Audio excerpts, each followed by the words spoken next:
the assumption of office by Mr. Ofori, the incorporation of SMEL by Mr. Edusei, and the application for sole sourcing of SMEL by seemed unrelated at first glance. However, a closer look at subsequent events from June 2017 to 14 February 2024, when Mr. Ofori's tenure ended, show a tightly knit and non-coincidental association of the prior identified events as the precursors of a masterful and mischievously crafted scheme designed by Mr. Ofori immediately upon assumption of office and throughout his tenure as the chief promoter, patron, and sponsor of the company, and the previously unseen power that unlawfully force-fed the company into the revenue assurance drive of GRA through a series of reckless decision-making and management and flagrant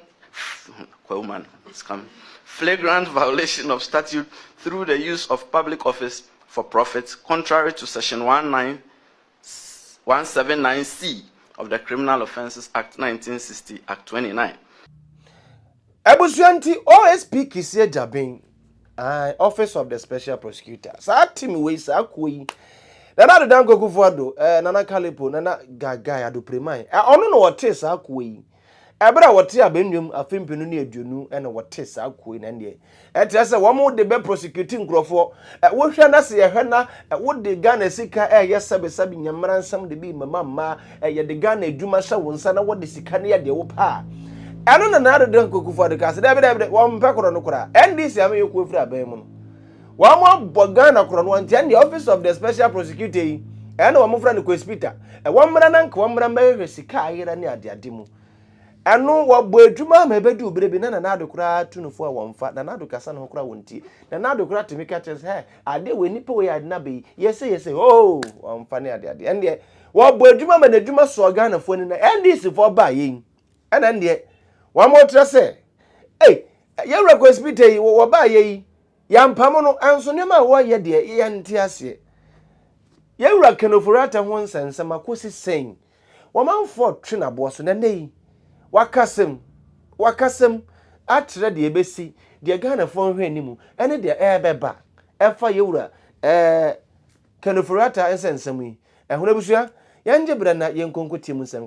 Strategic Mobilization Entrepreneurship Limited. That was how it was incorporated first, SMEL, on 14 February 2017 by a timber merchant, Evans Edusei, with the company's stated principal activities as general trading and services and import and export of general goods. A little over 4 months after its incorporation, this company that had stated its services as trading services and import and export of general goods was presented to the PPA by the Commissioner General of the GRA, Emmanuel Kofinti, seeking approval to sole source SMEL as a service provider for enhanced classification, valuation, and risk management platform in the customs setup. These events, the assumption of office by Mr. Ofori, the incorporation of SMEL by Mr. Edusei, and the application for sole sourcing of SMEL by seemed unrelated at first glance. However, a closer look at subsequent events from June 2017 to 14 February 2024, when Mr. Ofori's tenure ended, show a tightly knit and non-coincidental association of the prior identified events as the precursors of a masterful and mischievously crafted scheme designed by Mr. Ofori immediately upon assumption of office and throughout his tenure as the chief promoter, patron, and sponsor of the company, and the previously unseen power that unlawfully force-fed the company into the revenue assurance drive of GRA through a series of reckless decision-making and management and flagrant violation of statute through the use of public office for profit, contrary to Section 179C of the Criminal Offences Act 1960, Act 29, and by directly and indirectly influencing the procurement process to obtain an unfair advantage in the award of procurement contracts to the company, contrary to Section 92(2)(b) of the Public Procurement Act 2003, Act 663, with the pliant and avaricious and questioning compliance of 2 successive GRA Commissioner Generals, who he kept at a slavish subservience, leading to colossal financial loss to the Republic. The OSP investigation establishes the following. 1.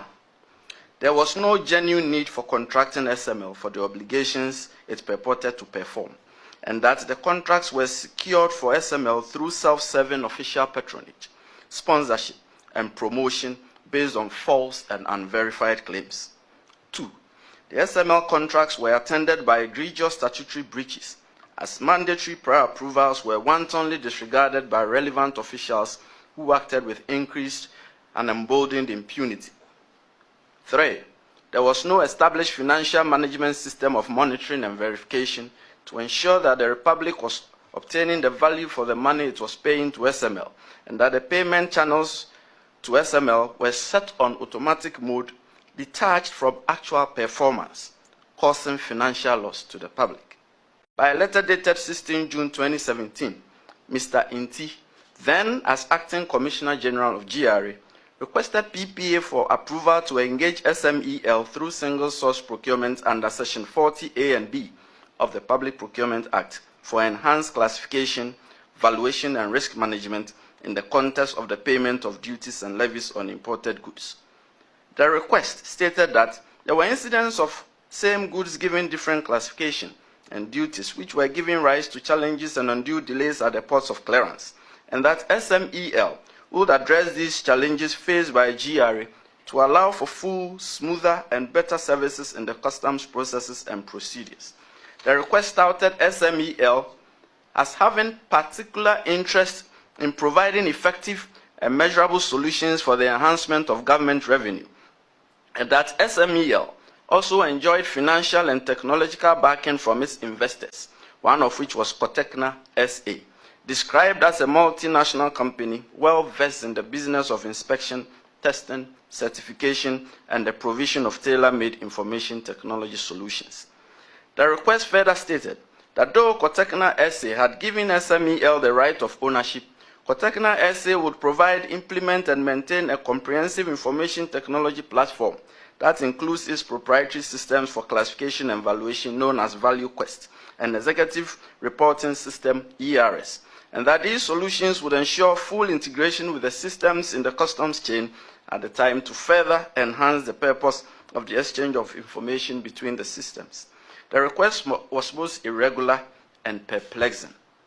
It was simply unfathomable that a company which commenced business on 14 February 2017 would have attained the experience and track record that was advertised in the request by Mr. Inti, dated 16 June 2017, for the nature of the proposed assignment. SMEL did not possess the experience and know-how to engage in revenue assurance services on behalf of the Republic. That much was clear. And this obvious incredulity, which must have been prevailing on the mind of Mr. Inti, triggered an internal conflict in his own request, as Mr. Inti then promptly referred to the financial and technological backing of the supposed investors of SMEL. And from then on, the 16 June 2017 letter no longer sounded as a request to sole source SMEL, but a pseudo-request to sole source Cotecna SA, a supposed investor of SMEL. The copious reference by Mr. Inti to Cotecna SA and its notable technological acclaim was merely a ruse to divert attention from the glaring incapacity of SMEL in an attempt to directly influence the procurement process to obtain an unfair advantage for SMEL, notwithstanding its lack of experience and technological capability. Indeed, GRA failed to submit any evidence of a partnership or investment agreement between SMEL and Cotecna SA. The request merely attached the profiles of the two entities and a letter of intent from Cotecna SA. Further, nothing in Section 40 of the Public Procurement Act, which governs single source procurement, operated in favor of the attempt to sole source SMEL to engage in revenue assurance on behalf of the Republic. Therefore, it came as no surprise that by a letter dated 4 July 2017, PPA communicated its disapproval of the 16 June 2017 request by GRA. PPA was emphatic that SML had no proven experience in the business it sought to undertake. Further, PPA stated that the letter of intent by Kotekna SA did not establish any legally binding relationship between SMEL and Kotekna for the provision of the service, and that the company seeking to be considered for a contract must demonstrate an appreciable capacity and strength of its own, and possibly subcontract a portion to a qualified subcontractor or agent, which was absent in the case.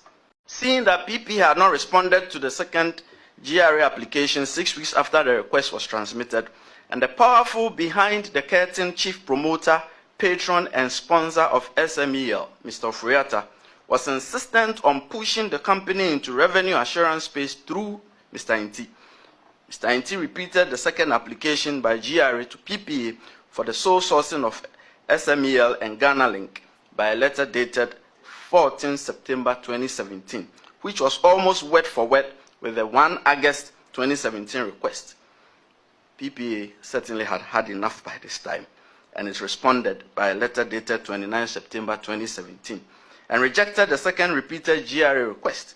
PPA forcefully stated that SMEL has still not shown any proven capacity in terms of experience and provision of similar assignments intended to be undertaken under the proposed joint venture agreement with Ghana Link.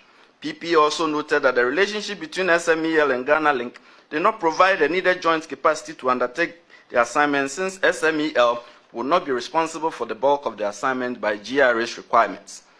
PPA signed off by stating that the reapplication by GRA did not address SMEL's lack of capacity in respect of the assignment. PPA did right in our estimation on all accounts on this matter up to this point. In March of 2025, we had collected all the evidence that we needed to aid in the prosecution of this matter. However, two things were outstanding. One, we needed official verification of a lot of the items that we had intercepted, especially in respect of communication. And this will require the input of our major foreign partners. Indeed, the packet arrived on Monday in validation of what we had way back in March. Then, early June, I think it was 10 June, we carried out further searches and seizures at two offices of SML, one in Accra in Osu and one in Tema.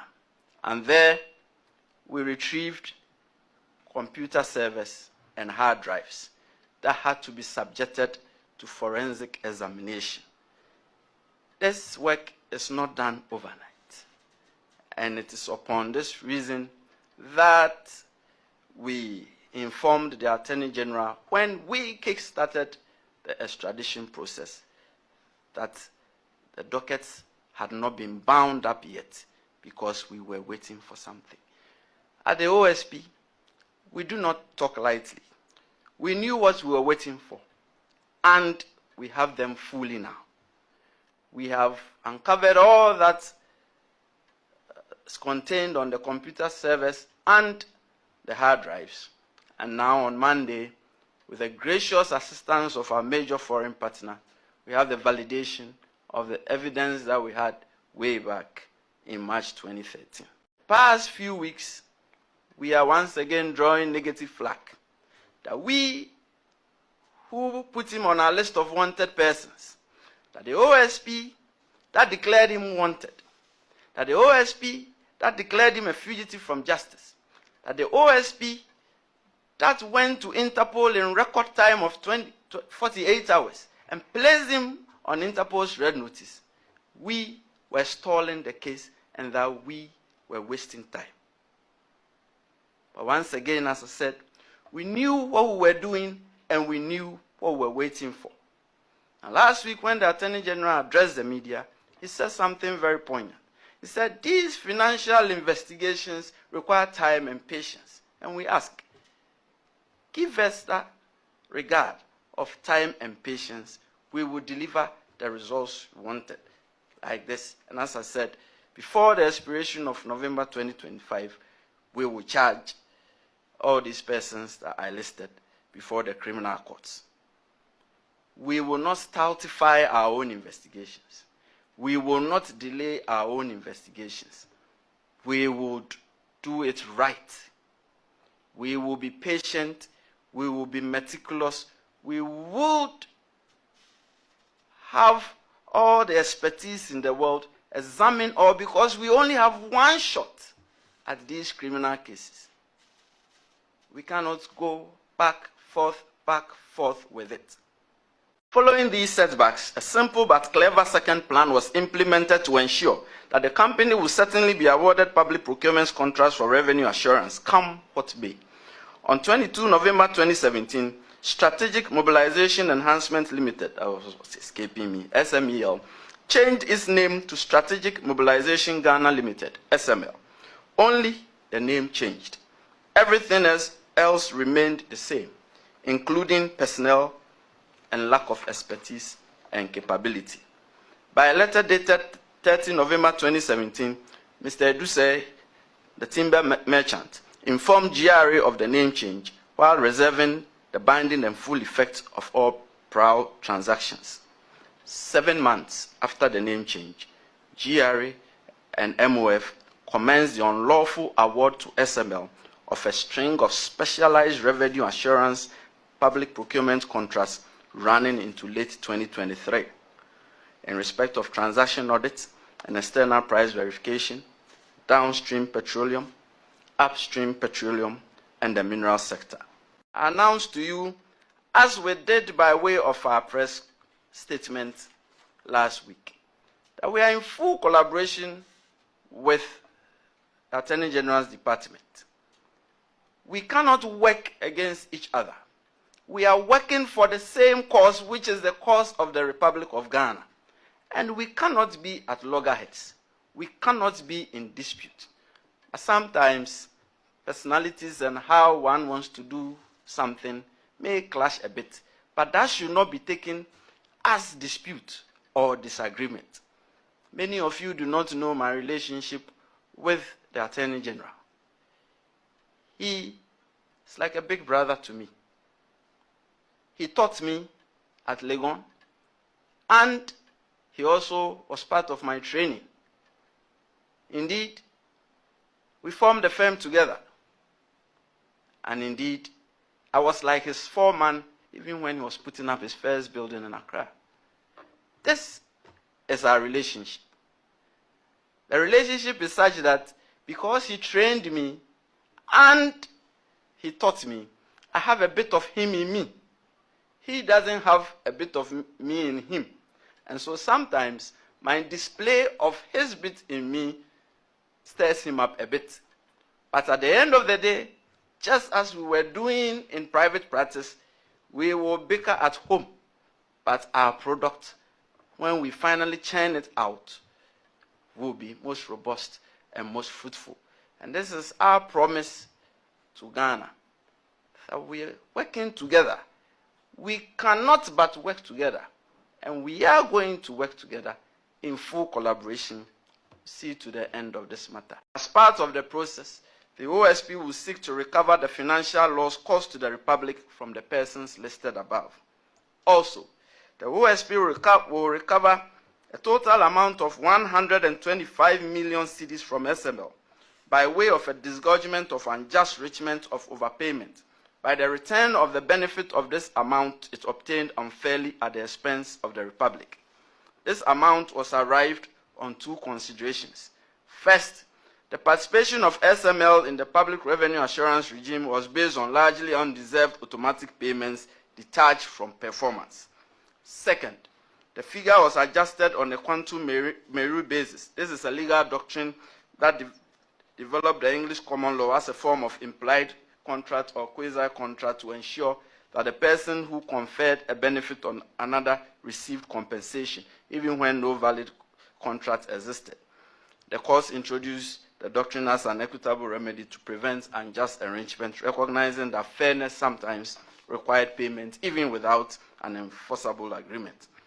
In the present context, the OSP configured a doctrine in respect of adjusting the fair value of the investments made by SML in pursuance of performing its obligations under the various contracts, even where the contracts were procured unlawfully and even where services were minimally performed or not performed at all, on the back of SML's reasonable expectations created under the various contracts which were awarded to it by high-ranking public officials who represented ostensible authority and statutory and regulatory compliance to that private company.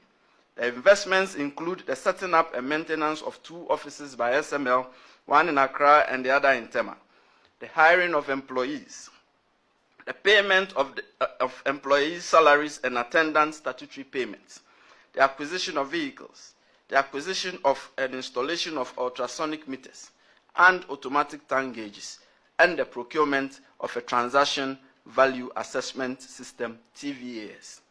I have 2 very short recommendations, and I bring it down.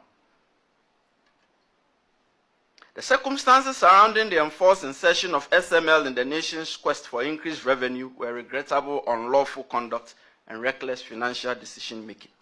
Indeed, this was a case of unnecessary and wasteful pretend revenue assurance, except for comparison purpose only.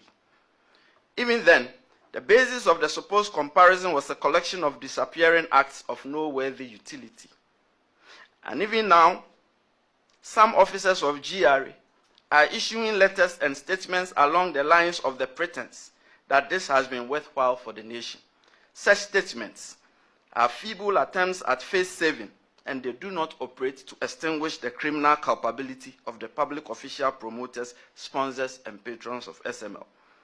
However, there is much wisdom and force in the institution of real revenue assurance, as it involves the identification, prevention, and correction of revenue leakages, thereby enhancing. And to Adama, yes, Solid TV and Storm TV Ghana, of course. Obaswa na onso watchera wadwene wo like no wasan ahye entine jebo jenya ba beduru de atwa ne so obeka sade afa yura kanofura tensense mu ba ba kasem entine megiri se won yan ho ntiase sa won ntiase nso de ne kasem na ye hunu de ko e comment section medi e de odoma nkomo ba na Kofi from Asante Gudi Macro.